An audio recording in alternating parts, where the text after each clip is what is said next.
Medical professionals of Reddit, have you ever had a patient so lacking in common sense you wondered how they made it this far? If so, what is your story? I'm a vet. A few years ago, I had a client bring his young cat in complaining of lethargy. Besides being a bit underweight, the physical exam was unremarkable, so I asked more questions about the cat's diet. Me, what do you feed the cat? Owner, online trendy raw food brand right bracket ... me. How is his appetite? Does he finish what you feed him? Owner, yes, he always eats everything ... me.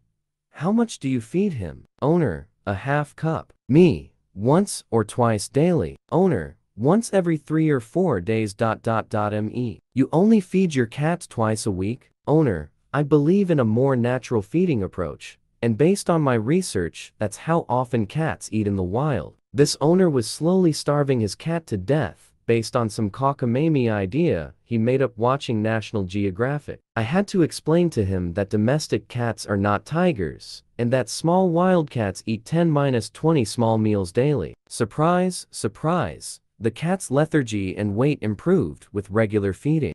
I'm in the ear. So many stories. The one that left me dumbfounded was a woman was brought in by her sister for pelvic cramps, amenorrhea for 3 months. Lo and behold, she's pregnant. Esther informs me that she sleeps with the Brazilian construction workers building the condo complex next door. I ask if they have any questions. The patient asked me if her baby would come out speaking Spanish. After a long pause, and her sister staring at the ceiling, I told her no, because they speak Portuguese in Brazil. Patient seemed relieved, and the sister hustled her out of the ear before I could discharge her.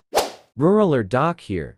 35-year-old female walks in with right-sided jaw or neck swelling. I think it happened because I ate some meat yesterday that my body is reacting to. 10 minutes later, oh yeah, and I accidentally swallowed a bee and it stung me in my mouth right before this happened. Sorry, I forgot to mention that.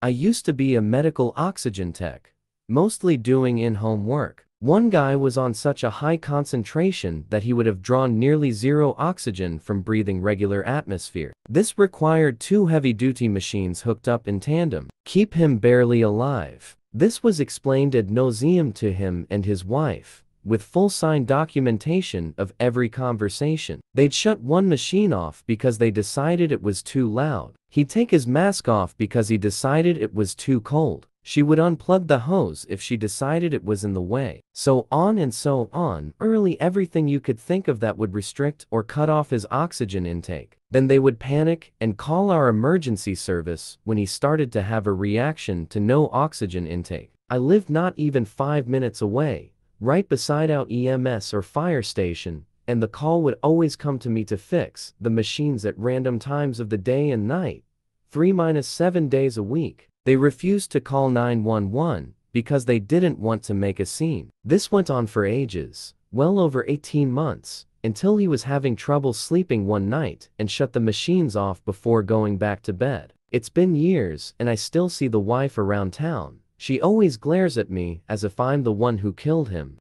Saw a chart once where a person came in for a burn to their eye. They told the doctor they read online that warm milk in the eye can help with irritation, and their eyes were irritated. So they boiled milk and then poured it in their eye. Burned it all. Optometrist here. If I had a nickel for every time someone said they use urine for eye drops, I would have $0.1, which is not a lot, but it's weird that it happened twice.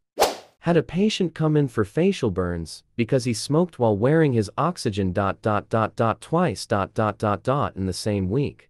Not me, but my wife, who is a vet, had a client who got mad at her because he didn't realize that once he neutered his dog that he wouldn't be able to breed it. As someone who worked at a vet office, I am completely unsurprised. We once had to explain what smegma was to very embarrassed owners of a new puppy who brought him in for discharge around his penis, not to mention the countless people who bring their cats in asking about a lump, only to be told it's a nipple, and then you occasionally get the inevitable, but he's a boy, and have to explain that male mammals have nipples too. Like, ma'am, you are married. Have you never noticed your husband has nipples before? I miss working there. This happened in med school on my OB or GYN rotation. Patient, who's the baby gonna look like? Me? What do you mean? Patient. Well, is it gonna look like the dude who got me pregnant or the guy who's been inting me the last few months? Me, utterly speechless. The baby should look like the people who conceived it. This person is now a parent.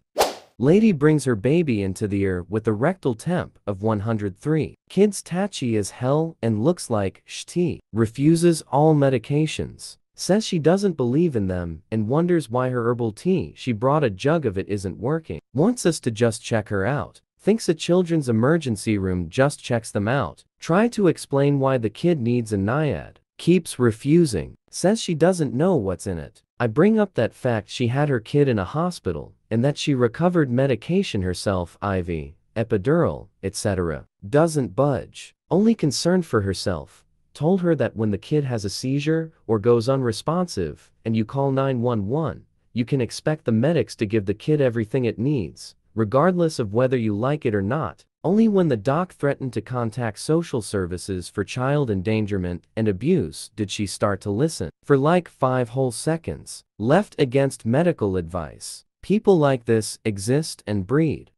Had an adult male patient who needed a Foley catheter. His mother was in the room, and they both lived together in the backwoods of TN. I informed them both of the order for a catheter, how it works, and why it was needed. His mother stated, well, he's still a virgin, and I'm not sure I'm comfortable with his virginity being taken in a hospital.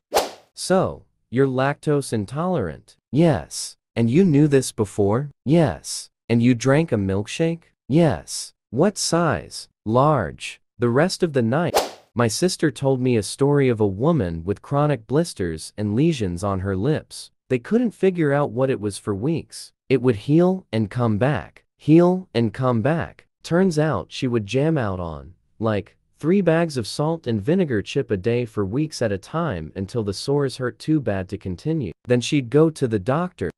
Not me, but my mother would pick up shifts as a nurse, sometimes in labor and delivery, and she had met a handful of women who didn't know the baby was going to be coming out of their vaginas. Like, no clue. My mom usually said something like, how you got it in is how it's coming out, honey. This was the late 90s, early 2000s.